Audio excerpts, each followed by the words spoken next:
Hey everyone, welcome back to The Moment Live. It's your old pal Meredith Lynch. I'm joined by my confidant and co-conspirator, Rebecca Senanez.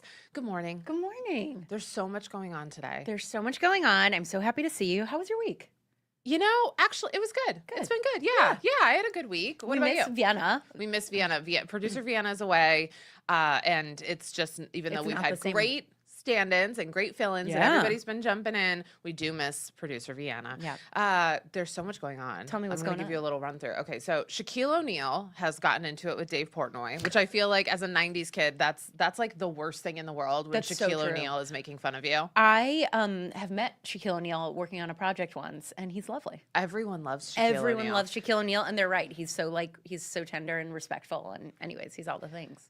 Meanwhile, this actually is probably of interest to Shaquille O'Neal because he's obsessed with criminal justice. Yeah. The Nolan Wells autopsy Yeah. results have been released, and they're, I would say, inconclusive is the best way to Yeah, describe I think them. they keep saying the word undetermined. Yes. Yeah. Meanwhile, Nicole Kidman's got a new boyfriend, and unfortunately, he's in the world of private equity. And we're going to talk a little bit about just that and like why. Well, first of all, why that's a special interest of mine, but also I'm really intrigued by some of The holdings. yeah, the portfolio he has. It's interesting. And then I'm so excited for this guest, you guys. Like, I love this comic. She is such a badass. Icon. And she's been doing these protests. I'm going to dox myself that are right near my house.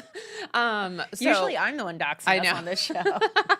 Yeah, like, I think Rebecca asked someone for their social security number once. It's like, what's your mom's maiden name? No, what did you ask somebody? You I asked. asked Representative Auchincloss where he's going for spring break. I was like, I wish It's like, okay, TMZ. But comedian Paula Poundstone is joining us. We're going to talk a little bit about 2028 presidential hopefuls and also some of her, she's been doing some great work, just getting into specific bills and telling people like, hey, this Yeah. bill's concerning. This is why you should call. It's, I don't know. There's so much that we want She's to talk to been her about. in it forever.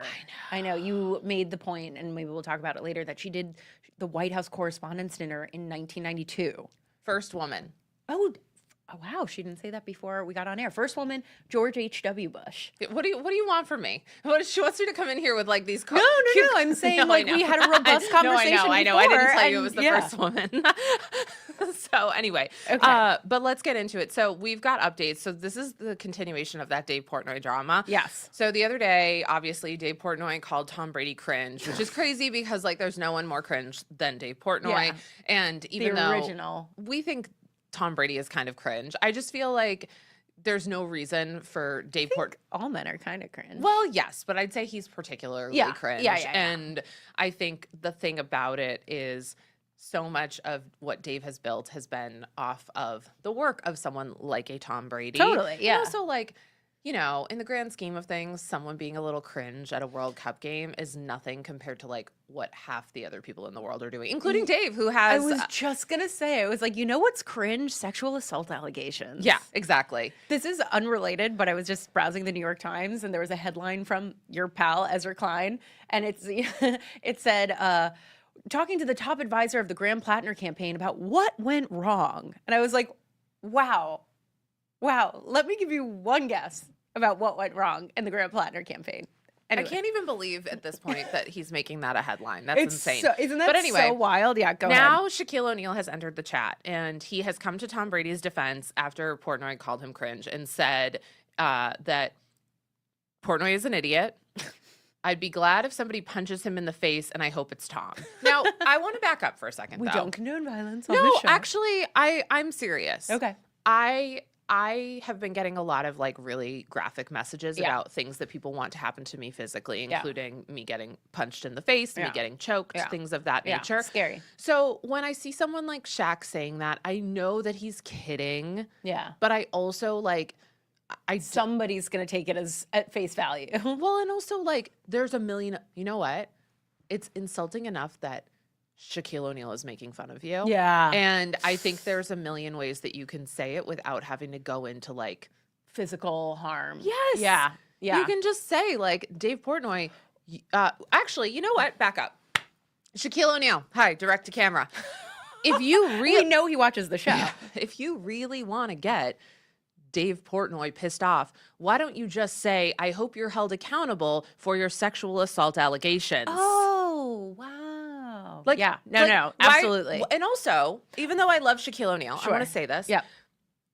Why do you care more about Dave Portnoy calling what I was Tom about to Brady say. cringe than you do about Sexual assault and allegations. also like let's just say these are allegations. He also has really credible complaints about behavior Yes. and the work environment, all that Yes. kind of stuff. So I'm just sort of like, why is it I also agree with him in that like he's being obnoxious and saying this. But like why is it that we only rush to like condemn somebody when they're making fun of somebody who like really it's kind of harmless to make always. fun of him. I know, that's what I was thinking is, one, why wade into this now? Like, why do you think Shaquille O'Neal was like, yeah, this is my business? Well, I think He's somebody good just friends asked with him Tom about Brady. it. Yeah. No, I think Page Six just like was like, hey man, like they I probably also- caught him coming out of the airport. Yeah, that's true. And he's known for being Off the cuff. Yeah. Yeah, no, I did a pilot for a show that never went to air, but he was the pilot guest, and he was just so like I believe he called me ma'am at one point, and I was like, but it was like he was just so respectful, you know, like he was such a Yeah. doll. But I totally agree. We give these men a pass over and over and over and over and over and over For the again most horrific for the most things. horrific things, and then they're like, Tom Brady, that's a bridge too far. Yeah. So anyway, I just think that I'm with him. I think it is cringe. I Yeah. don't think we need to punch Dave Portnoy in the face. Dave Portnoy is like, what do you think? Like, Dave Portnoy can't be a very happy person. I think Dave Portnoy is punching himself in the face on the inside. Oh yeah, I don't think he's happy. I think he's like a shell of a human. Yeah. you Well, know? meanwhile, I think this Michael Rubin guy who owns Fanatics, who's a billionaire. Yeah. I think he's probably a pretty happy guy. You think so? Yes, I do. I mean, like, I Even don't though think he's doing the white party, the well, no, but like I think he feels really good about himself. Like I think Dave, whether it's standing on his tiptoes in every photo he takes. Michael Rubin is also short, and I don't see him standing on his tiptoes. Yeah. And so, not that I'm saying Michael Rubin is like the blueprint for happiness, but I do think that there are some men who are really Are wealthy and comfortable with they're them pretty themselves. happy with. Like I Totally. think Jeff Bezos is very happy with himself. 100%. Like, I don't think I think there's like a deep hole in Dave Portnoy that I agree. see that Yes. I don't see like in all JD these. Vance. Yes. JD Vance has the same deep hole. Yes, and Yes. Trump has it too. Yeah. But all of these powerful men, they don't all have that deep No, hole. Like no. Marco Rubio does not have a deep hole. I disagree. I think Marco Really? Rubio. Oh yeah. You think he does? Yeah. Oh, big time. Yeah. Really? Yeah, I think he has the deepest. Oh yeah, big time. This is just like one thing that it reminds me of. I one time saw a clip of Clavicular, like the Looks Maxer. You don't need to. I'm just in case our audience, you know. I was at this family wedding last week, and it's just like the whole table. I'm like, all right, to the table. Let's go clavicular. Like I was like, I just want opinions. That's how much I love my cousins. I'm like, I want everybody's take on clavicular. That's so funny. Well, the clip was him talking to somebody about like being short, and his suggestion was that when you sleep with a woman, you should like lie books down by the bed so that when you walk to the bed, if you're short, you can have like a little added height. You know what I love about this? Everything. Clavicular's a reader. Clavicular's a reader. And like big thick books apparently, you know? Right? But I He's was got like, a copy of the Odyssey. do you think that like women wouldn't notice that you were Let me walking? just set these books down. Like, we can tell how tall you are. I mean, it's listen, it doesn't involve surgery. Yeah, I guess it's better. Whatever. better, I yeah. mean, maybe he should give that advice to Portnoy. That's what I'm saying. Is like Portnoy seems like somebody who's like, let me just lay a couple stepping stools down, and she won't notice that I'm a short boy. Also, like women really don't care. No. It's just like how you carry yourself and how you 100%. treat people. 100%. There's a million. Yes, 100%. I remember this is another internet thing that I think like during the pandemic, there was a woman who would just like go on lives that men were doing and just go off short king. I remember that. And it wouldn't matter whether they were short or not. And men would always be like, I'm not short, but thank you so much. Like they would always respond to it. And she was a real American hero. That's so funny. Um, Well, there's yeah. a lot of on a more serious note, let's talk Yeah. about this for a minute. Yeah. Okay. This is like a hard turn because we were just giggling, but this story is dark. Okay. So an independent autopsy commissioned by the family of 18-year-old Nolan Wells came out this week. They found the cause and manner of death to be undetermined pending investigation. So there's not enough evidence in the autopsy to say what he died of. And of course, like as a reminder, this was happening in Mississippi, where I was doing a little bit of background, and there have been, multiple cases in that county of deaths of brutality against Black men specifically. Like it's not out of the realm of possibility. Yep. Nolan Wells disappeared on July 4th on a boat trip to Horn Island, Mississippi. I don't know exactly what that means, but his body. It's a national park. Oh, Yeah, your father would know. I know. It's a national park. It's actually very beautiful. I looked at some photos of it. I believe it. Yeah, it's these. They're like a group of islands. There's a bunch of them. I mean, like it's actually like hard. You're like, oh, this could be like a tropical place. Like it's beautiful. Yeah, Beasts of the Southern Wilds. Yeah. So his family has conflicting accounts. The friends came back like with his cell phone. The friends that he was with were all white guys. Yep. And so they hired Ben Crump, who has been the attorney for everybody when race. George Floyd. I think he was involved in that case. And the Reverend Al Sharpton has also been involved in Nolan's case. Yes. Yeah. So anyways, this case keeps on going. Did you ever read the book Bonfire of the Vanities? No, but I did read a Laguna Beach blog about an episode entitled that. Oh, well, so there I you feel go. like I know She's it. caught up. Well, Yeah. in case you didn't, I mean, it's actually really one of my favorite books. It's written by Tom Wolfe, a white guy, but it was written in the 1980s, and the plot is that a rich white guy from the Upper East Side, like a stockbroker, is with his mistress and hits and kills a Black kid in the Bronx and runs away. And in his mind, he was threatened. Anyways, this story becomes blown up, and the novel is like how it affects New York City from every single angle, from the Upper West Side Jewish lawyer to like an Al Sharpton type character. And this was before the Central Park Five or the Exonerated Five, whatever you want to say. And anyways, it's a phenomenal book, but I was just thinking about it this morning because these stories are just you can't believe that they're still happening in 2026, and yet they are so part of our DNA in every way. Like they repeat in the most obvious ways. Yeah.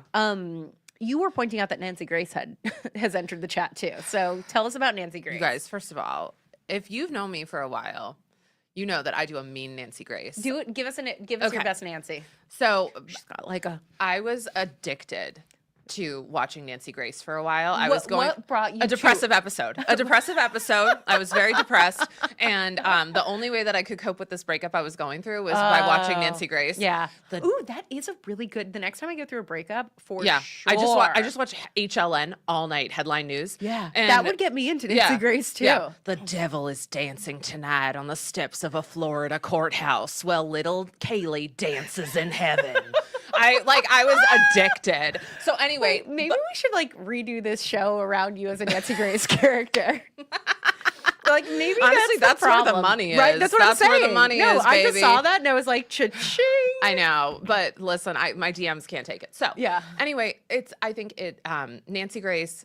Here's the deal. Yeah. Sometimes she's right, sometimes she's wrong. A lot like me, right?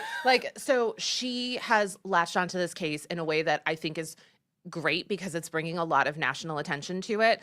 I will That's say, surprising to me that she would have a take that isn't insufferable about this case. well, first of all, I think Nancy goes where the money is. Yeah. And it is like you can see it unfolding in a way that I'm like, oh, this is going to be on Netflix. You know what I mean? I could be misremembering this, Yeah. so I don't. But during my depressive episode, we also had the Trayvon Martin case, and I remember her not being great on that one. Not great. Yeah.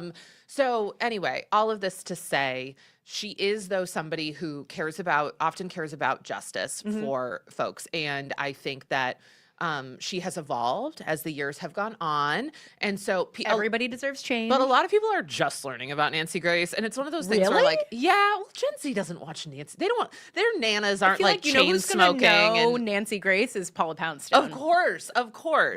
But Chain smoking. well, I grew up like no one wanted to watch us after school, so like I was Yeah. always with like I watched someone's- a lot of Yeah, Maury. I was always with someone's like old ass grandma, and she would like make you like No, my depressive episodes were coming home in high school, eating ramen noodles, and watching a lot of Maury. And my Yeah. dad being like, "What are you doing?" And I'd be like, "Trying to stave off an existential crisis." Ain't that the truth? That's why bring back daytime TV. It's the only Bring way the back kids are going to daytime- save themselves. Yes. So anyway, all of this to say, I think it's great that I think any attention right now that is elevating I what the agree. family's going through Yeah, I know. and just, the injustice Yeah. that Black and brown folks face, especially in places like Mississippi. But just keep in mind, it's not just Mississippi Oh, because no. like New it York, happens everywhere. yeah, absolutely. The George Floyd, Yes. I mean, that's a very Minnesota, liberal, yeah. that's that area specifically of No, Minnesota. race So is so I am glad that she's bringing attention to the case, but my only concern is like Gen Z, like don't open the archives. Yeah. Stay on the surface here. Yeah. I also something I was thinking about is none of the kids who he was with have been in the media at all. Which one of them did an interview. Oh, they did? For a right-wing podcast. Okay, interesting. Yeah. Interesting. I haven't seen that. I thought, I mean, one, I'm like, if I was advising the family, I'd be like, do not talk to the media, like lawyer up. But I'm surprised that they've been left alone, more or less. Well, they're super connected. That's what I'm saying. Yeah, exactly. It's like, it's very interesting to me. Speaking of super connected, let's just wrap with this, and then we have a fantastic guest today. Yeah, we got things to do. I can't believe this is our know, guest. I know. I was getting so many DMs yesterday. I know. Nicole Kidman was photographed chatting closely with her potentially new boyfriend. We think this is the new boyfriend, Michael Reinstein. I saw the pictures. It looked boyfriendy. Yes. And, on the one hand, I'm like, oh, good for her. Like, she was with Keith Suburban for so long. He seems a little odd. He seems a little odd. Tom Cruise, also I know very that odd. picture of her when she's divorcing Tom Cruise is like, yeah. So, but here's the issue. Pray tell. Michael Reinstein is involved in my special interest. He founded the private equity firm Regent in 2013. And you guys know I have a problem with private equity. Private equity, I think, is one of the leading causes of the wealth gap in our country. It is seeping into your healthcare. It's seeping into, there was a big expose recently in the New York Times about how it's seeping into daycares and children are dying. It is, it's very prevalent in housing. It's, I mean, every single thing is being touched by private equity. The more you and I talk about it, the more I'm like, like when we interviewed Senator Chris Murphy and he was describing what was happening. He's obsessed. Yeah, what's happening in these hospitals. You're like, oh, it wouldn't even occur to me that this is in the realm of possibility. And it's like, not only is it in the realm of possibility, it is how the American healthcare system is working. And these people, oh, by the way, private equity funds a ton of the things like the commissaries at Dilley. Yeah. They have that in their portfolio. Yeah. So when we talk about why stuff is so expensive at the Dilley detention facility, it's partially private equity. But he founded this private equity firm in 2013, and some of the things that are in their holdings are Playtex. Yeah, which I'm like, ew, I do not want Playtex in that. I know. As well as like lots of military magazines. What a combo. Right? What a combo. I know. And so, I don't know. I mean, it's not that we can't have a magazine about the military, but they're also like the Defense Times and things Pete like Hegseth's light reading material. Yes, and also like they have Dry Bar in their portfolio. It's like a weird blow combination. dry place, Yeah. which, by the way, like, listen, I go into Dry Bar. I'm a big Dry Bar girl. Well, no, but I say, so how are they treating you in here? And the stories these folks tell me, and I'm like, part of it's private equity. Yeah, I'm sure. Yeah, part of it's private equity. They squeeze them and squeeze them and squeeze them. Anyway, I want Nicole Kidman to live her best life, but I am also, it's hard. I'm sorry, I can't excuse private equity. You know, it's funny, and I know we need to move on, but when we first started talking about this, like the term private equity, and you explained to me why it shifted to that name, has like, it is a beautiful term, like it has like, it's like lyrical, it feels sophisticated. He's in private equity. Yeah. And so you could see somebody like Nicole Kidman who like probably doesn't think about this stuff for a second being like, oh, he's in private equity. Reese Witherspoon's partners also. You guys, if This is you're the thing, if you're an 80s kid, it's leveraged buyouts. Yes. That's what it is. It's leveraged buyouts, which existed in the 80s and were absolutely terrible. And you can ask your parents about RJ Nabisco, Gen Z. Okay, so I'm so excited. We have the most fantastic guest. Yeah. I'm freaking out. I'm freaking out. Paula Poundstone is the host of the weekly comedy podcast Nobody Listens to Paula Poundstone. Except us. Yeah, well, I was listening all week, and is a regular panelist of NPR's Wait, Wait, Don't Tell Me. She also voiced the character Forgetter Paula in Inside Out 1 and 2. She starred in several HBO specials, including Cats, Cops, and Stuff. Paula was the first female comic to host the White House Correspondents' Dinner. And lastly, she is the first comedian I have seen to have her childhood report cards on her website, which include this following note. Paula needs to learn to stick to the point of the discussion and refrain from asking impossible hypothetical questions. Wow. Paula Poundstone, please ask us an impossible hypothetical question.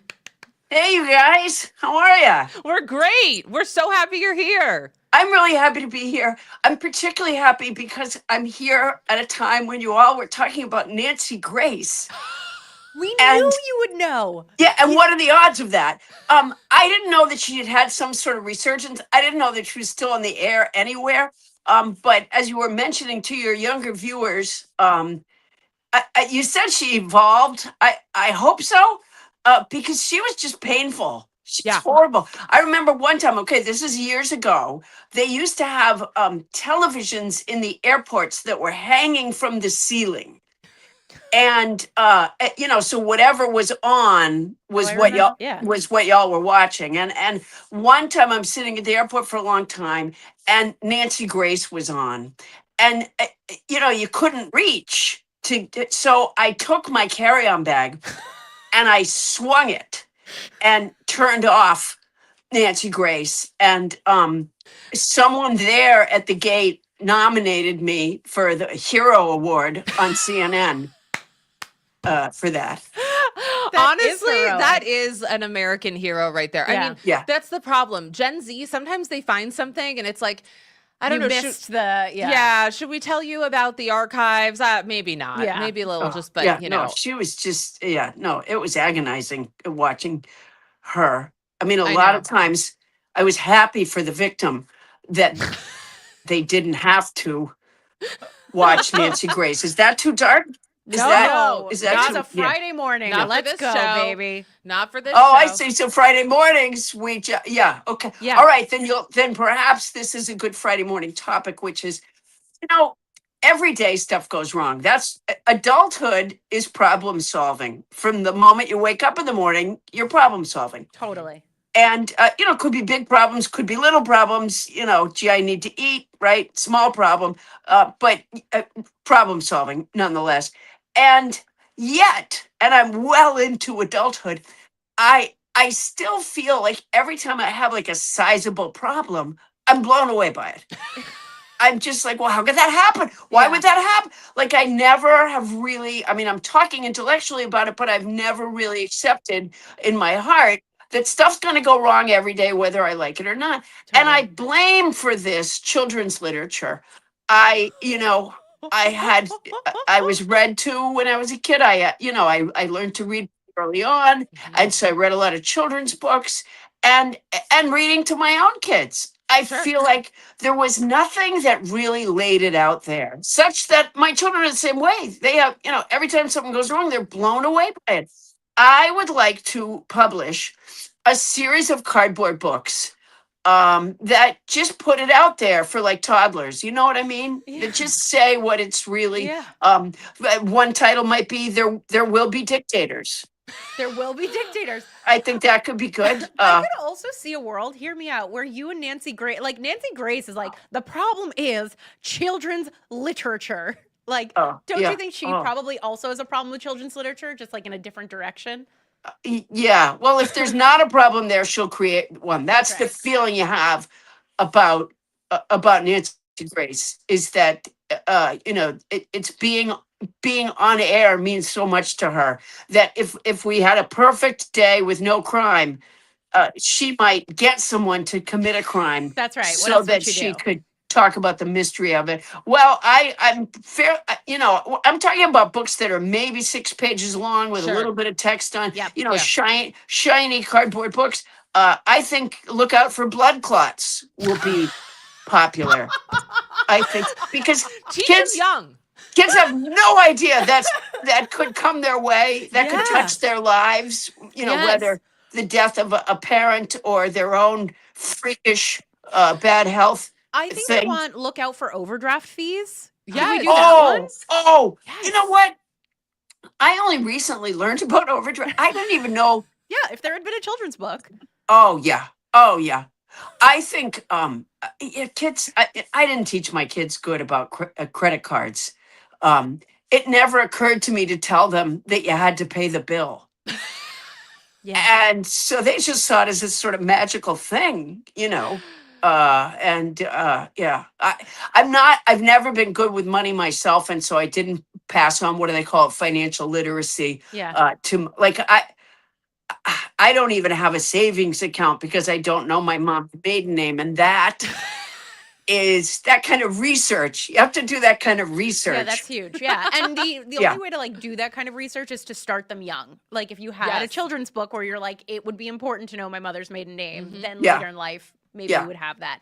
Yeah, I'm gonna a good book might be Pry into Your Parents' Lives. That could be a good 6-page cardboard book. Just something Yeah. that gives them some sense of, impending doom. Yeah, yeah. I agree. Yeah. Well, we Yeah. have a question for you. It's a little I'm bit ready. of impending doom. Yeah. So Yeah. Go okay, ahead. impending doom. Okay. This week, the New York Magazine came out with an article that said Kamala Harris is what is it? Like it or not, Kamala Harris is the front runner. So we're talking about 2028. And so first, I want to put it to you: is Kamala Harris the front runner in 2028? Like, what are you looking for? Oh, out I of a have no candidate? idea numerically. Yeah. I mean, I can't speak to hard facts. I can tell you that I really like her a lot. I mean, Democrats have an embarrassment of riches in terms of our bench for the presidential race, and you know, she's certainly right up there. I love her. I voted for her before. I supported her, and I haven't made a decision this time. I will say this: Gavin Newsom, our governor here in California, just signed a thing called SB 73 that makes it. And I'm gonna mess it up. I'm not a great spokesperson because I don't have all the the solid facts. I'm giving you more of a I'm Googling. No, I'm that's what Googling. we You want. go. Thank Yeah. you. I'm SB Googling for 73. you. That part I know about. It makes it illegal for candidates, politicians to lie to us about something that would influence an election. It never ceases to amaze me. We were just talking about this before with private. The things that you're like, yeah, that has to be a law. Like, I mean, of course Well- it has to be a law at this point, but it is shocking that you're like, oh yeah, I guess politicians do lie to us about a lot of stuff. They lie to us. We get lied to all the time. Now it's the time. illegal to lie. It's illegal to lie to the Congress. Mhm. It's illegal to lie in court.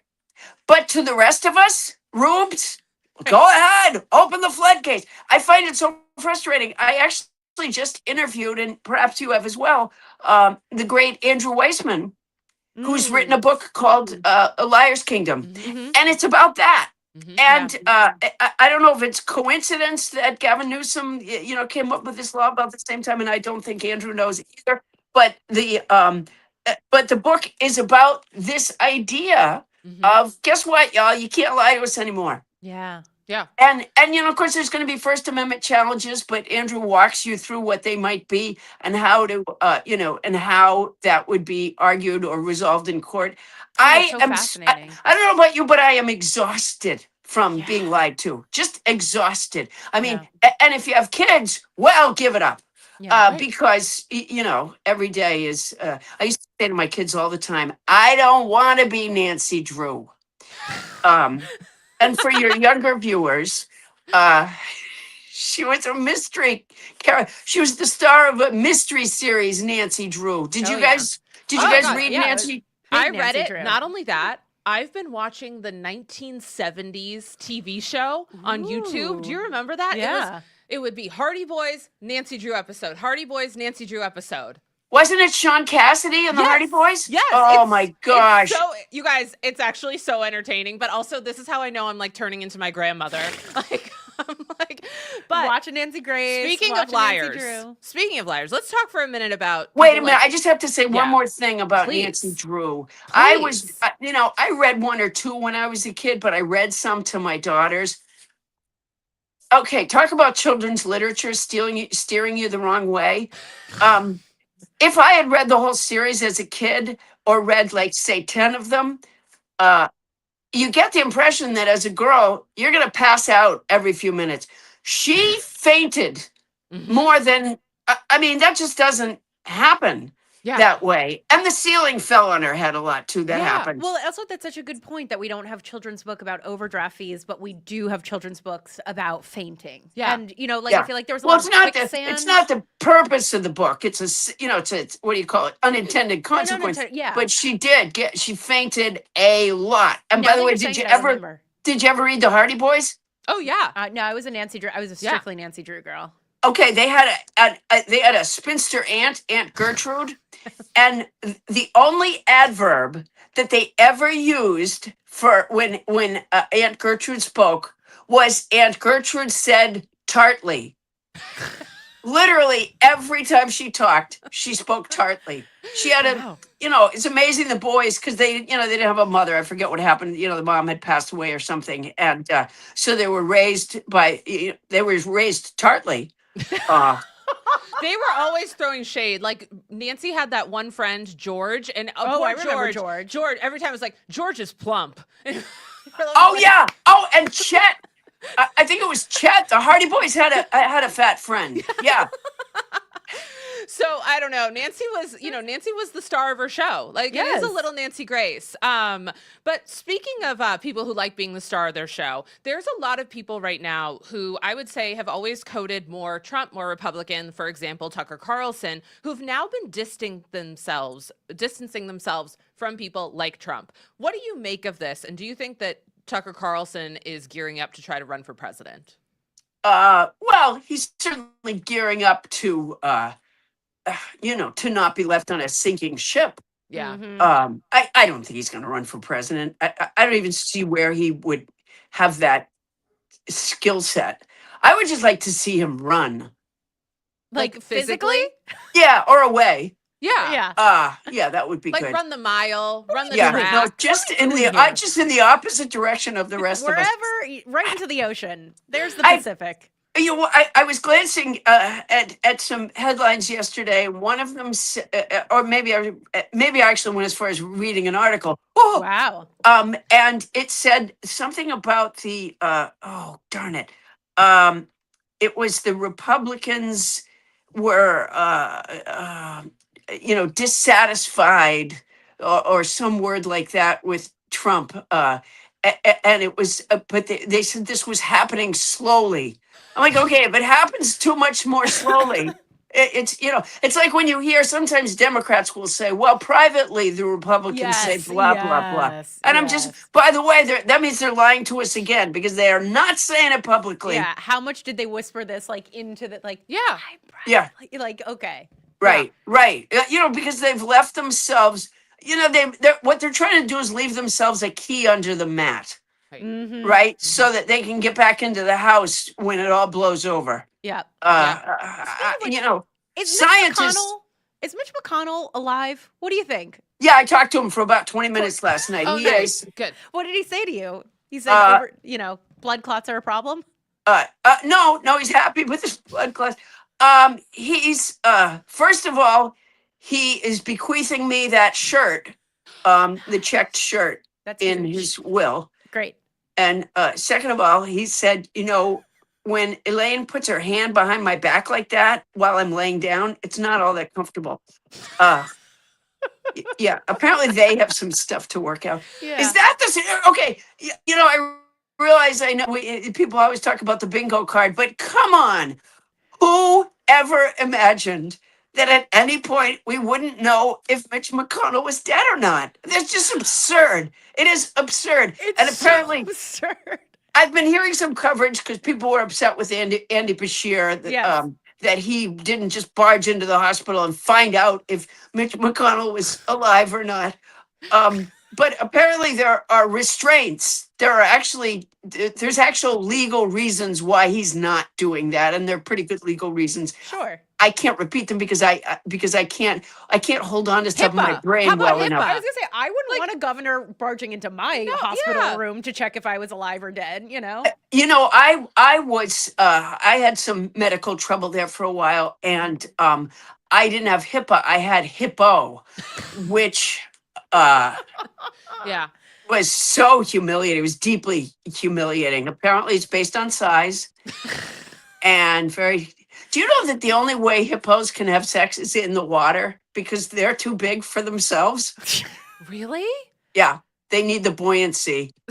I imagine they could do it in space. They could probably do it in space. Send Elon them. Musk is gonna Yeah. love that. But yeah, no one has had the courage to send a hippo into space.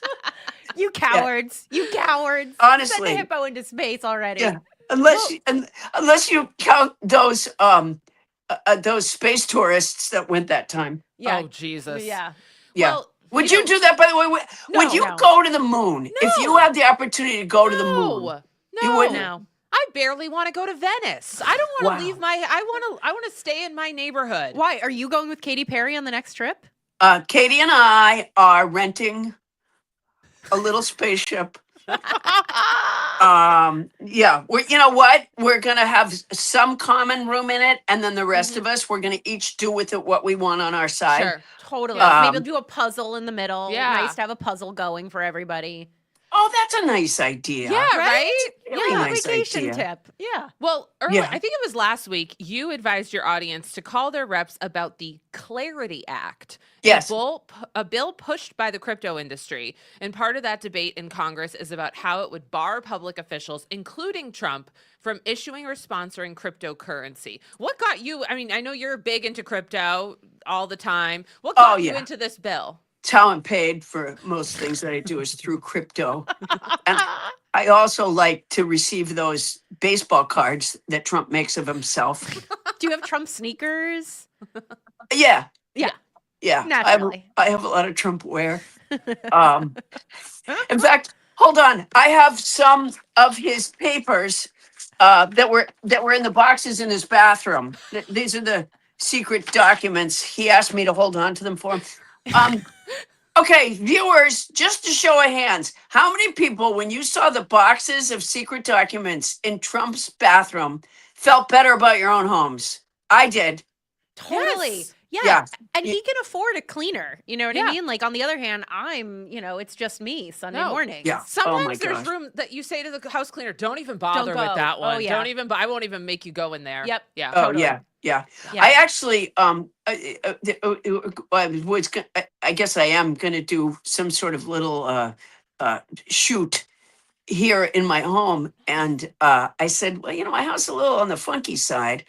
Not, and they said, we'll send a house cleaner before we come. I go, no, it's not that. It's not that it's. Thank you, but I can clean my house. Thank you. It's that I am dedicating, for one thing. I mean, things just get out of hand eventually in terms of just where to put things that Sure, pile up. sure. That's Yeah. it's really not a cleaning thing; it's an organizing thing.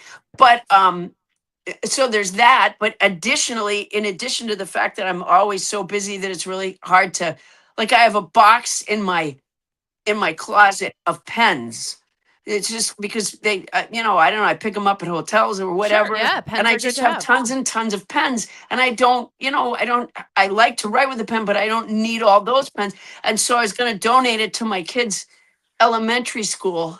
And my youngest is now 28. And that box is still in my closet after all these years I was waiting gonna say for me to. elementary school. Yeah. Is there an auto pen in there? No. No.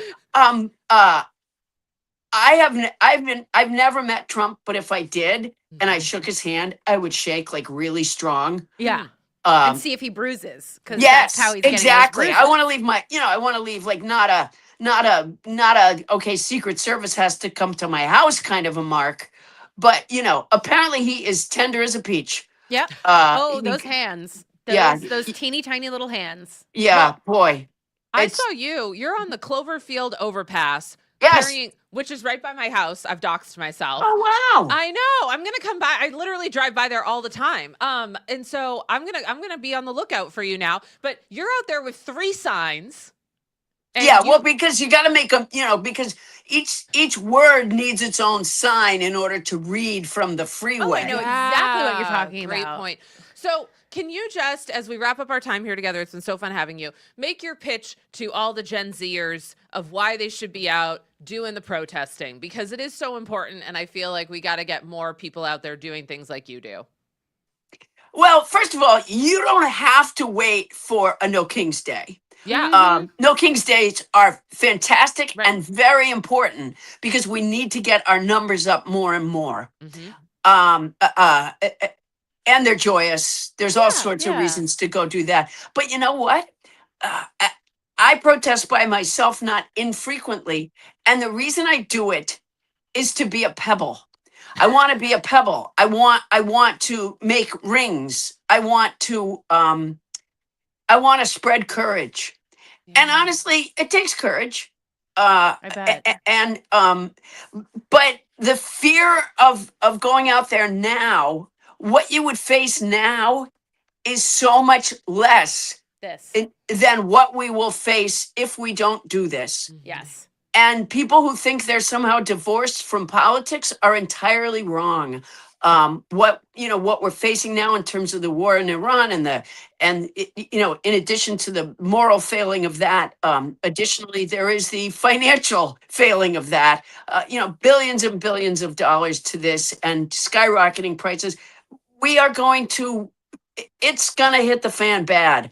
Yeah. And by the time it does, it may be too late to, scientists have found that electing Trump is to Americans what beaching themselves is to whales. They really don't understand why it happens. That was a really good wow. Wow. You should write a children's book. Paula Poundstone, thank you so much for joining us. Yeah, you what a have been delight. amazing. This is going to go down as one of our best shows ever. We're I want so to grateful. come stand next to you. I'm just wherever you are. I want to come stand next to you. I love it. Well, I'm out there with my goofy signs, my Trump must go now trilogy. Well, I've had so much fun. You guys are great. You were great. You're Come great. back Thank you. Come back anytime. Thank you, Paula. I'm coming back right now. We'd welcome it. Wow, what a She's fun so guest. cool. Oh my God, so cool. Sometimes we have guests where I'm like, you're so cool. I want to be your know. friend so badly. She's amazing. She's so amazing. and so funny. And we started this conversation with you pointing out that her teacher said, asks too many hypothetical questions. And like immediately I was like, oh, I see exactly where she put the skill to use. That's the problem, I think, with like traditional school in a lot of Totally. ways. Not Oh, that yeah. I'm recommending that all of you start trad wife homeschooling your children. That's what she's recommending. But whatever. Let people, people figure it out. Sure. But like, I got those kind of comments on my me report too. card, and Totally. it was just like, I don't know. I Yeah. hope that we're getting to a point in education where like people are celebrating those I know. differences as Yeah. opposed. And I also recognize that like back in the day, it'd be some 22-year-old teacher with 35 kids in Yeah, the yeah, class, yeah, and yeah. you're like, but yeah. No, I had the exact same thing. So I was always like, talks too much, asks too many questions, is just... Do you know what was on my kindergarten report card? Tell me. Or actually, no, they brought my parents in for a parent-teacher conference. This was right before I got Already kicked love. out. This is when I was at Catholic kindergarten, and the teacher said to my mom and dad, "One problem with Meredith is she doesn't know she's not the teacher." And this, to this day, sorry, I always end up hitting you, No, is no. why I adore Meredith Lynch. She is the fucking teacher. But So- also, like, can we just both agree as oldest? Yeah. Like, my sister came out of my mother's womb, and my mom was like, You're raising co-parenting this. now. Yes, 100%. So like, don't Don't come tell- for me. And like, I'd be at home. My mom would be like, "You're the oldest. You're in charge. I need your Yes. help." And then I'd go to school, and I'd be like, I'd "Well." be like, you're welcome. Who picked me up from school? I picked me up from school. So anyway, but wow, what a cool guest. She's so cool. We talk about clips and we will. I'm like, clip. Like, Oh, I she's know. so funny. I know. And so, she also just, so creative in the way she thinks and talks. It was like, we would say one thing and then all of a sudden we're like talking about Nancy Drew. I love people like that. What a fucking icon. What's having a moment for you?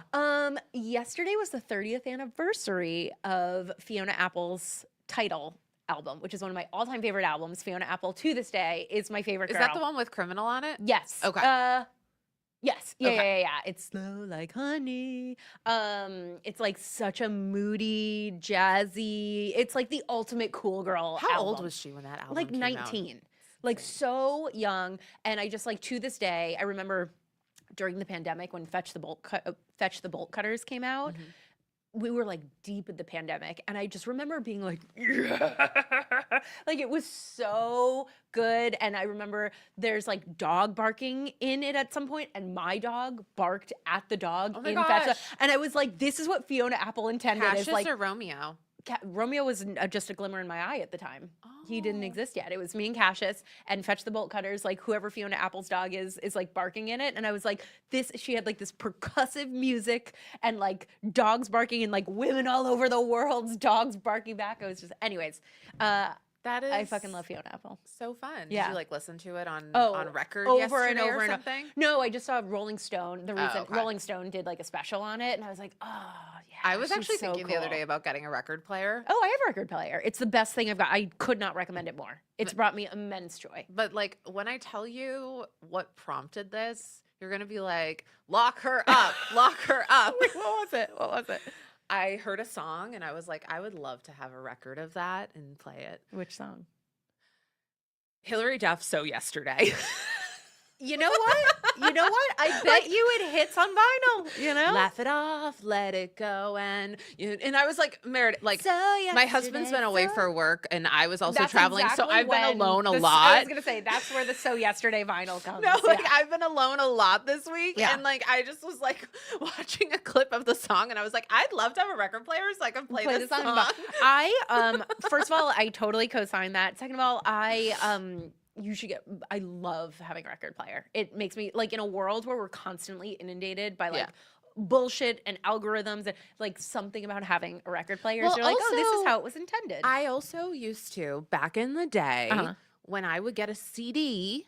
I would listen to the whole thing. That's what I'm saying. That's exactly. the other piece of this is that nobody listens to the whole album now. Nobody- But if you yes. have a record and you just put it on in the background, I think you listen. But like, 100%. oh my God, I knew all the like stupid, you guys remember Email The My Heart? yeah, like the interstitials where it'd be like, "Hey boy, call me back." Yeah. Hey guys, it's Mandy. Yeah. Like no one gets that anymore. Yes. No one gets the interlude. Nobody's doing yes. Yeah. So anyway, I think that's cool. Okay, what's having a moment for you? Cool. You know what I would say is having a moment for me? Pray tell. Being a pebble. Didn't you love that? Yeah, because I will just say like I've been getting a lot of like nasty comments know you have, and I'm lately, sorry. and like especially on Facebook, and like some that are like about my physical safety, which I'm not like you guys. I don't think like someone's Yeah, but like, it's I just mean, not okay. It's really weird. Also, too, I think there's something really weird about being like a 45-year-old man and messaging women and being like, I want to see you so I can punch you. Like, I also at the same time being like, hey, not all men. You know what I mean? Right. It's like, wait, but but not like both. the other thing too is like there's a lot of people who disagree with me politically who I don't think like would ever hurt someone intentionally, and I would never want harm to come to them. No. If Trump had a little moment, I wouldn't be so upset. Well, But like that's he's different. physically That's- hurt people. But like there are people on the right who like I would never want. I would No. anyway. I just want you to go away. Yeah, exactly. Yeah. I don't want anything physical to happen to like Yes. well, Even Dave Portnoy. no, never. No, exactly. Well, I mean, he's done physical things to people, so that like makes it hard for me. Yeah. But like, there's people like I don't like Tom Brady, but I don't want him to get No. whatever. Yeah. But Pebble.